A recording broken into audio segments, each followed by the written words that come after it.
Bismillahirrahmanirrahim. Pernah ngalamin di masjid pas jingok ya Allah kan. Bukan permasalahannya yang seperti ini, bayangkan kalau seandainya kita menghadap orang besar, itu sesuatu yang tidak pantas seperti dalam kondisi menghadap Allah Subhanahu wa taala.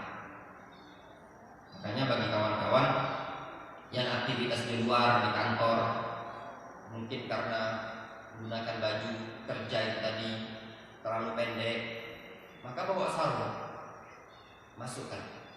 Setiap waktu sholat pakai, tidak berat insya Allah, sehingga aurat kita betul-betul tertutup. Kemudian yang berikutnya, pakaian di masjid menutup aurat, menutup aurat. Pakaian menutup aurat berkaitan dengan pakaian ini, menutup aurat tadi bagus ya. Kemudian menutup aurat. Menutup aurat tersebut meliputi dua perkara. Yang pertama, pakaian dia tadi tebal, tidak tipis.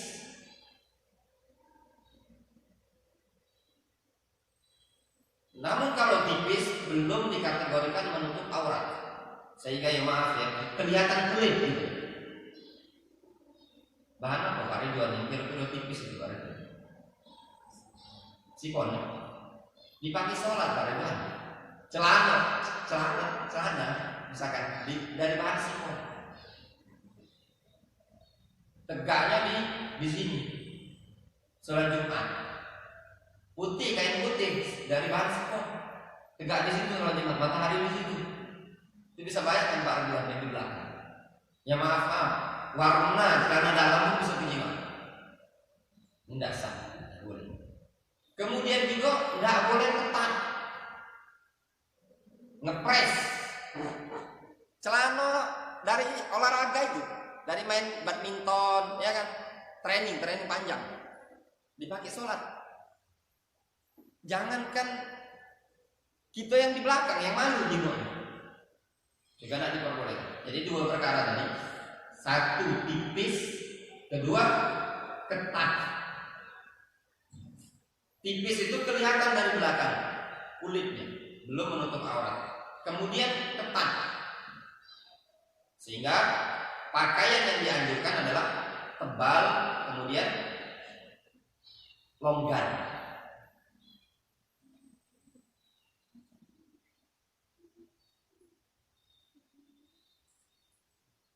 Khususnya ibu-ibu yang mungkin ada aktivitas di luar, kemanapun, kalaupun seandainya ada aktivitas di luar, baik jalan-jalan ataupun kondangan misalkan keluar daerah, hendaklah membawa mukena yang tebal, yang longgar. Kemudian masih berkaitan dengan pakaian.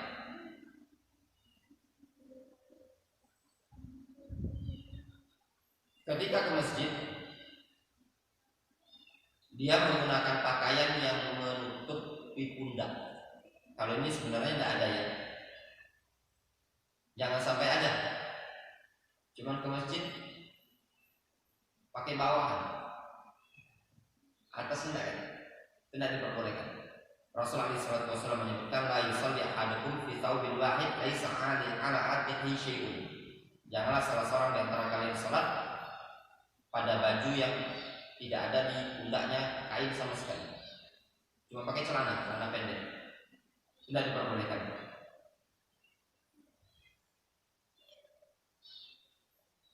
Kemudian masih berkaitan dengan pakaian, tadi termasuk juga menggunakan penutup kepala ya, itu hukumnya afdol. Walaupun kalau kita sholat tanpa menggunakan penutup kepala sah, bahasanya sah, tidak masalah.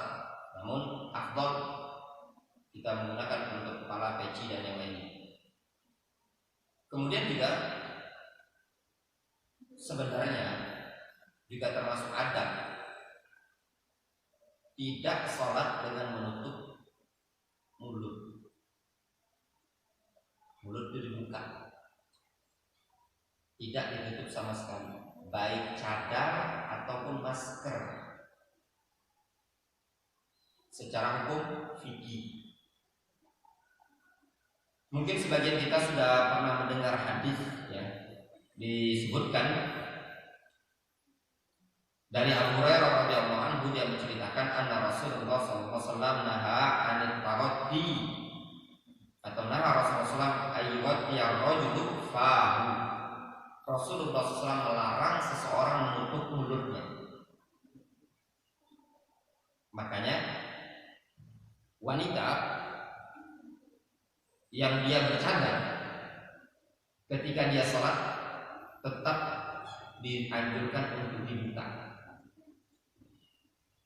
Bagi laki-laki sebenarnya tidak diperbolehkan menutup mulut kalau tanpa udzur, kecuali ada udzur. Termasuk udzur misalkan dianya alergi debu atau pilek supaya tidak ganggu jamaah yang lain, atau di zaman sekarang ini tadi masa-masa pandemi. Apa hukumnya menutup mulut tadi? Hukumnya makruh.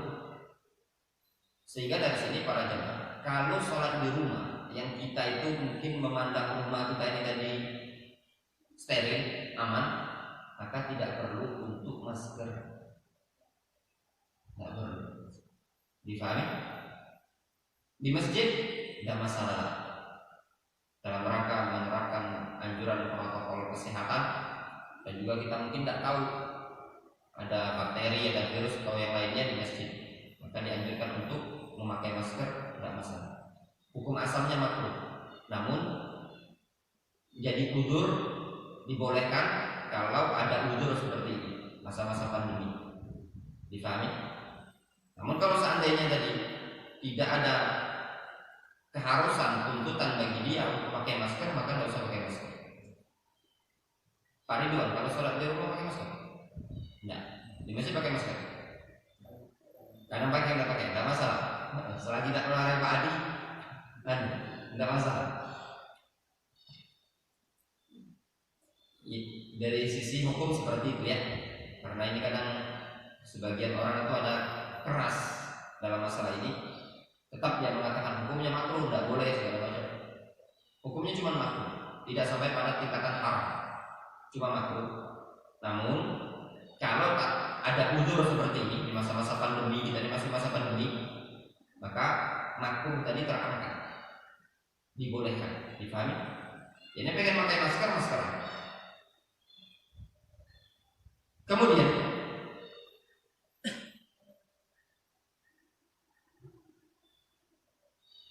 poin yang kedua berkaitan dengan kondisi orang tersebut. Tadi pakaian ya, kondisi orangnya. Bagi orang yang hendak berangkat ke masjid, hendaknya dalam kondisi yang wangi. Kalaupun tidak wangi, minimal tidak bau lah. Kalaupun tidak wangi, minimal tidak bau. Wangi yang maksudnya pakai parfum, menggunakan parfum, atau tidak bau minimalnya. Rasulullah SAW menyebutkan dalam sebuah hadis, man akala al-basar wa saum wal qurras fala yaqrabanna masjidana fa innal malaika tata'adza mimma yata'adza minhu banu Adam.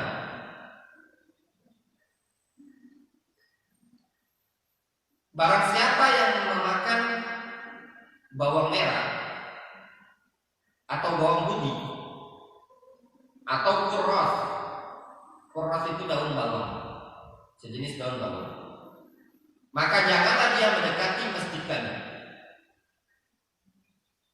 Dikarenakan malaikat merasa terganggu dengan segala sesuatu yang membuat Bani Adam terganggu.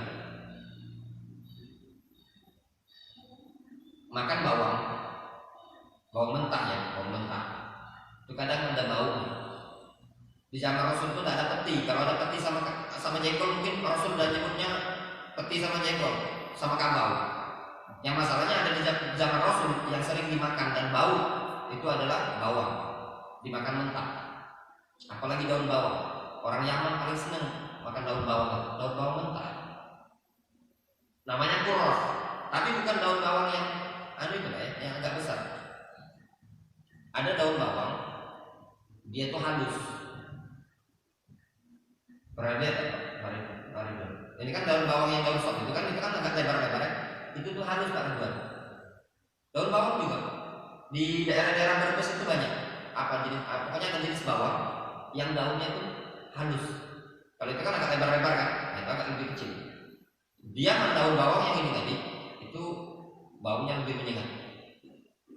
Sama bawang mentah itu kalau dimakan baunya. Ini baunya ini tadi itu tidak separah bau jengkol kan, sama jauh petai sama bau kabau. 3 jenis buah ini tadi. Maka tatkala seseorang makan makanan ini tadi dan dirasa mulutnya bau, maka termasuk uzur bagi dia, uzur untuk tidak berangkat ke masjid, sholat di rumah, tidak masalah. Maksud dari hadis ini adalah menjaga kebersihan. Jadi kalau dia makan bawang atau makan bawang tadi atau petai jengkol, hilangkan dulu bau ini tadi baru ke masjid. Hilangkan dulu baunya baru ke masjid. Bisa bayangkan misalkannya yang berdiri itu di belakang ini tadi. Amin. Ini penikmat, bukan lagi cuma makan baik, penikmat jengkol. Itu lah ditambah dengan gosok gigi belum. Sebayangkan Pak, subuh belum. Udah 2 hari berturut-turut ini hobinya nih makan jengkol. Sholat subuh lah tak gosok gigi. Ya kalau khawatir imamnya Pak jangan kaget pingsan. Ini dalil menunjukkan anjuran untuk menjaga kebersihan. Sehingga dari sini para jemaah, khususnya sholat subuh, hendaknya gosok gigi. Dan itu sunnah. Rasulullah SAW menyebutkan dalam sebuah hadis, "Laula an asyqa 'ala ummati la amartuhum bisiwak inda kulli shalatin ma'a kulli wudu." Kalau tidak memeratkan umatku, aku akan memerintahkan mereka untuk bersiwak gosok gigi setiap kali hendak sholat ketika berwudu. Itu dianjurkan gosok gigi. Syukur-syukur dia bisa gosok gigi 5 kali sehari. Ya. Itu luar biasa, bagus sekali. Maghrib gosok gigi, isya sama gosok gigi, zuhur, asar, subuh. Dan juga kalau seandainya keringatan, mandi zuhur misalkan, asar. Kalau dipandang badannya keringatan, mandi, gunakan parfum. Kemudian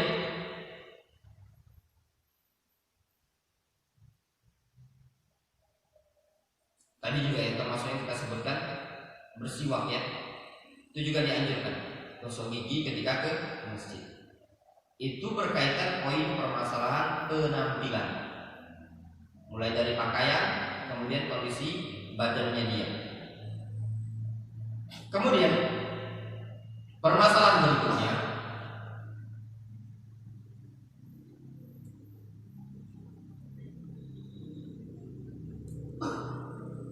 yaitu permasalahan untuk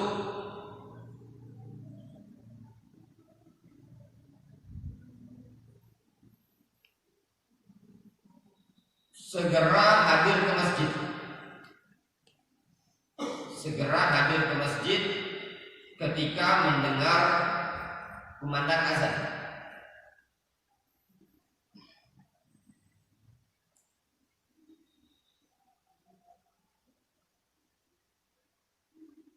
Bergegas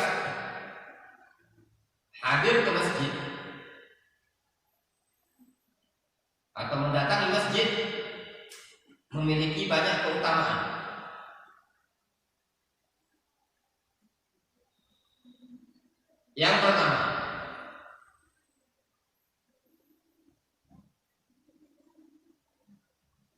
akan dinaungi oleh Allah Subhanahu wa taala pada hari kiamat. Yang tidak ada naungan kecuali naungan milik Allah pada hari tersebut. Pada hari kiamat, matahari itu didekatkan. Jaraknya seukuran 1 mil. Seukuran 1 mil dekat. Matahari itu kalau bergeser 1 kilo jaraknya dari jaraknya sekarang, bergeser 1 kilo ke bumi, itu bisa membuat bumi ini terbakar. Ini didekatkan dengan jarak 1 mil. Sehingga disebutkan dalam hadis, umat manusia ada yang berkeringat. Sampai-sampai mereka berkeringat itu, ada yang sampai keringatnya sampai kedua mata kaki, ada yang sampai ke betis, ada yang ke pinggang, ada yang sampai ke dada. Namun di sana ada orang-orang yang difasilitasi oleh Allah Subhanahu wa taala mendapatkan naungan supaya dia tidak terpanasi dari matahari. Bisa tergambar Pak Ridwan, ngantri di pom bensin, panas betul itu, panas. Kita ngantri bermotor, bukan ngantri bermobil Pak. Ngantri bermotor, panas. Nah itu ditinggal. Ini motor udah anak habis, tinggal dikit lada merah, udah panas-panas ditungguin. Ini bayangkan di hari kiamat, matahari didekatkan, dia dipanaskan oleh Allah SWT. Namun ada orang yang mendapatkan fasilitas dinaungi. Apa itu? Disebutkan dalam hadis, sab'atun yudhilluhumullahu fi dhillihi yauma la dhilla illa dhilluhu. Ada 7 golongan yang mendapatkan naungan dari Allah Subhanahu wa taala, yang tidak ada naungan pada hari itu melainkan naungan milik Allah. Di antaranya rajulun qalbuhu muta'alliqun bil masajid idza kharaja minhu hatta yaqul ilaihi. Hatinya senantiasa terpaut dengan masjid. Maknanya pengennya ke masjid. Ada panggilan salat ke masjid, ada panggilan salat ke masjid. Hatinya terkait dengan masjid, terpaut dengan masjid.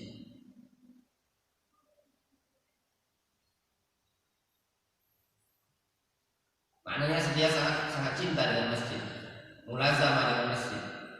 Itu yang pertama. Yang kedua,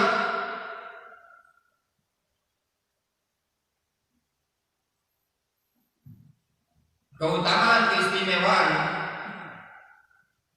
ke masjid.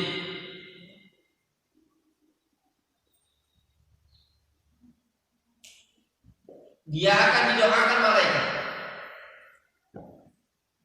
selama dia berada di tempat sholat tadi.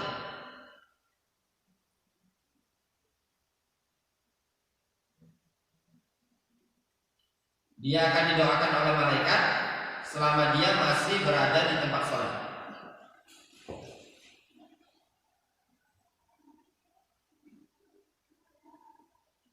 Disebutkan dalam hadis, inna ahadakum fi salatin madamati salat tahbisu. Sesungguhnya seseorang di antara kalian dianggap kondisinya dalam keadaan salat selama dia menunggu salat. Datang duluan. Azan, antara azan dan iqamat aqabah 7 ini kalau subuh itu 10 atau 15 menit. Dia duduk. Sebenarnya kalau sholat di tempat lain itu cepat selesai. Sudahnya balik, tidur lagi. Ini dia rela nunggu 15 menit. 15 menit ini tadi itu tidak rugi. Dinilai oleh Allah Subhanahu wa taala sebagai sholat. Dan malaikat akan mendoakan dia, Allahumma ighfir lahu, Allahumma arhamhu, Allahumma ighfir lahu, Allahumma arhamhu. Ya Allah, ampunilah dia, ya Allah berikan rahmat kepada dia. Sampai kapan? Sampai datang waktu sholat, sampai dia keluar dari masjid tersebut.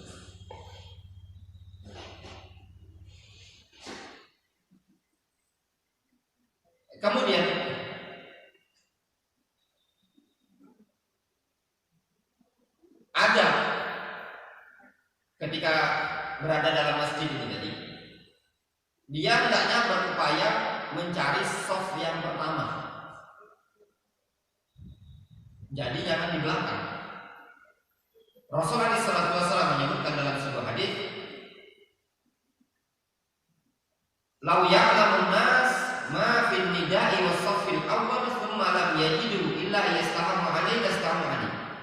Kalau seandainya umat manusia tahu tentang keutamaan berada di barisan yang pertama dan mereka tidak akan mendapatinya kecuali dengan cara diundi, niscaya mereka akan melakukan pengundian tersebut. Itu hadis yang sudah sering kita dengar ya, keutamaan shaf pertama. Jadi ketika seseorang masuk masjid, upayakan pertama kali dia masuk berdirilah di depan. Keutamanya besar sekali. Pahalanya tadi, gambaran pahalanya. Kalau seandainya ditampakkan pahalanya tadi, ditampakkan oleh Allah SWT, niscaya manusia sanggup rebutan. Bayangkan, luar biasa keutamaan. Kemudian mereka para ulama menyebutkan berdiri di shaf sebelah kanan. Ketika berada di masjid, berdiri di shaf sebelah kanan. Poin berikutnya. Jadi tadi bergegas ke masjid, kemudian sabar menunggu, kemudian nyari shaf yang paling depan dan sebelah kanan. Kalaupun tidak berani di sini, minimal di sini, di situ sampai di sini. Kalau seandainya penuh di sini, ya pilih ke sini. Jadi kalau kita masuk pertama kali, yang afdol bagi kita cari yang sebelah kanan. Kalau penuh kanan, ya sudah, ambil kiri. Itu yang afdol.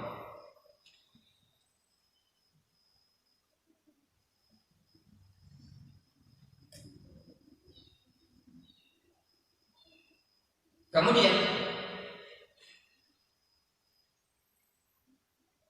berdoa antara azan dan iqamah. Antara azan dan iqamah itu adalah waktu mustajab. Rasul menyebutkan la yuraddu du'a bainal azan wal iqamah. Doa tidak tertolak yang dipanjatkan ketika azan dan iqamah. Antara azan tadi sama iqamah itu waktu mustajab. Perbanyaklah berdoa. Jangan istilahnya itu waktu disia-siakan. Misalkan ngobrol, anak-anak misalkan lari-lari di masjid, itu kurang bagus. Atau mungkin sambil nunggu antara azan dan iqamah main game HP kan, tangguh, juga kurang bagus. Mendingan dia berdoa.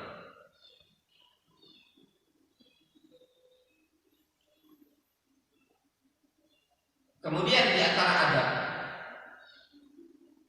fikih yang berkaitan dengan seseorang di dalam masjid, sholat antara azan dan iqamah, dia mengerjakan sholat. Rasul menyatakan dalam sebuah hadis, baina kulli adzanin sholatun, antara azan dan iqamah tersebut ada sholat sunnah. Antara azan dan iqamah ada sholat sunnah.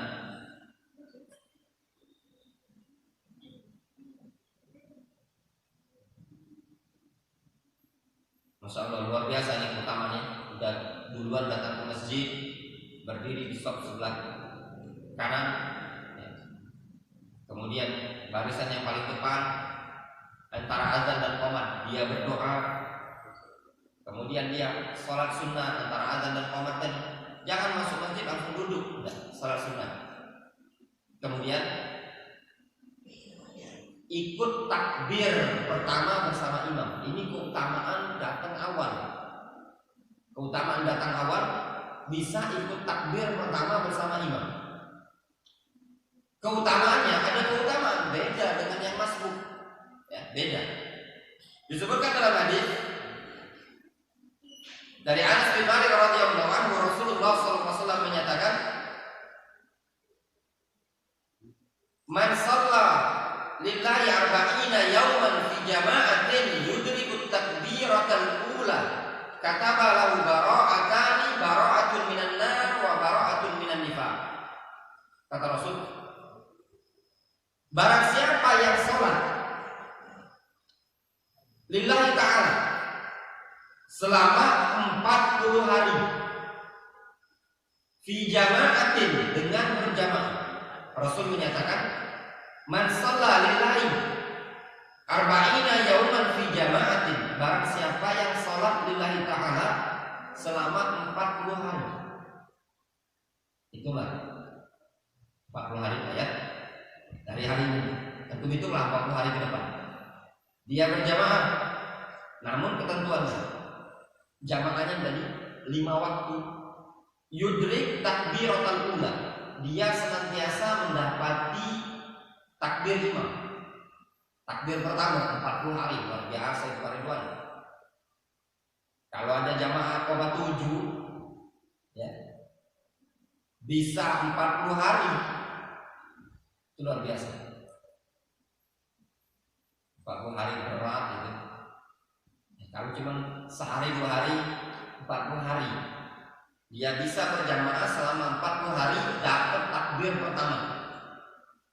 Keutamaannya kata Rasul, kata bahwa kutiba lahu barakatan, maka Allah tetapkan bagi dia, dicatat dari 2 pembebasan.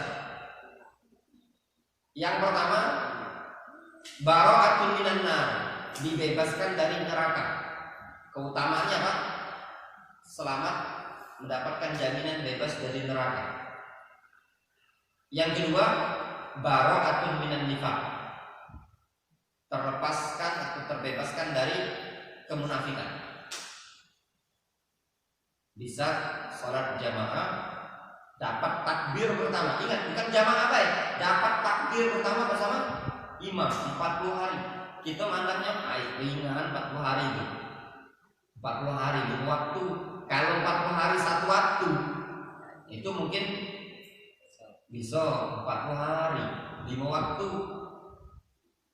Ada baik kan ketiduran, ada baik telat, banyak hal yang mungkin udur.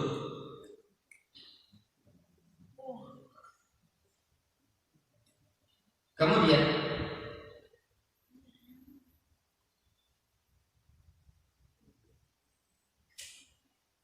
keutamaan atau keistimewaan bergegas ke masjid ini tadi, bisa ikut melafazkan amin bersama imam.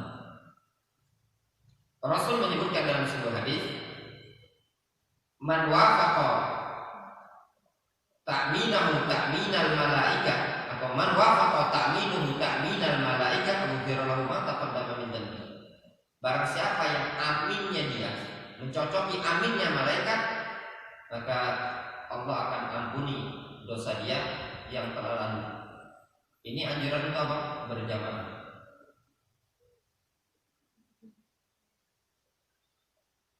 Ini adab, ya, beberapa adab, sedikit adab yang berkaitan di dalam masjid. Masih banyak lagi pembahasan-pembahasan berikutnya yang perlu kita bahas berkaitan dengan masjid ini tadi. Insyaallah ta'ala mungkin akan kita lanjutkan pada pertemuan berikutnya ya. Mungkin ada yang ingin ditanyakan?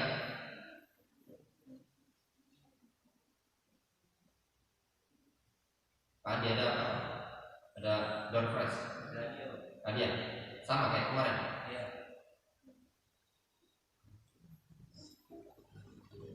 Sebutin aja. Dari minta tolong kesediaannya untuk menyebutkan angka dari nomor 1 sampai 34 dosa. Oh, 4 nomor. 4. 1 sampai berapa? 34. 1 sampai 34. Yang besar dulu apa yang kecil dulu, Ustaz? Pilihnya. Yang besar dulu. Yang besar dulu. Yang besar. Hadiah yang besar.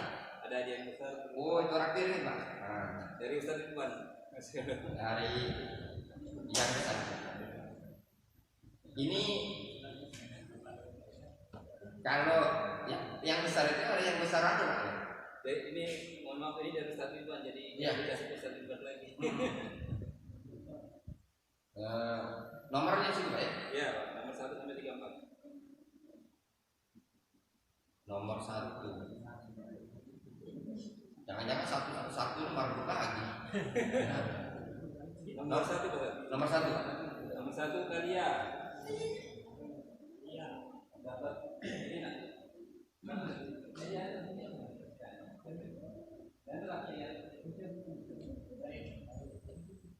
Anak-anak. Iya, Kalia. Masya Allah. Sama orang tuanya. Sama orang tuanya. Ya, jadi kalau misalnya di sini ada bayi juga, kita kasih nama juga bayinya di sini. Mohon maaf ada yang belum pesan ini Pak, belum ngabsen Pak. Sudah semua ya, Pak belum ngabsen. Masya Allah. Subuh-subuh dia. Anak kecil. 3 lagi Pak. Nomor 3 Pak. 11 Pak. Fauzan.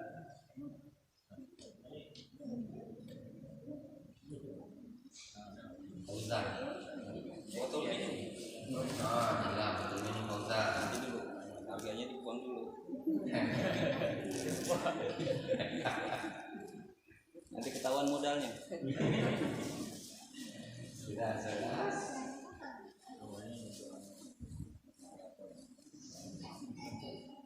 Sampai 34 Pak. Sampai 34. 22. 22 Kevin. Tidur. Oh, Tidur. Masalah. Untuk minum bawa sekolah. yang mana yang warna hijau?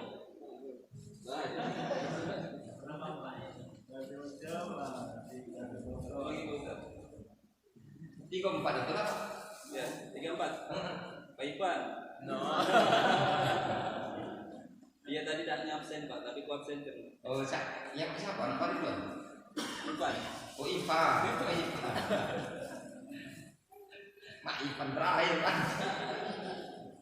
Enggak, datangnya pertama. Oh, datangnya pertama ya? Tapi ku absen terus. Oh, gila. Barakallah Ustaz. Dapat ya? Tidak ada lagi ya? Tidak. Kita cukupkan. Insya Allah nanti kita lanjutkan ya masalah masjid ini tadi. Mengingat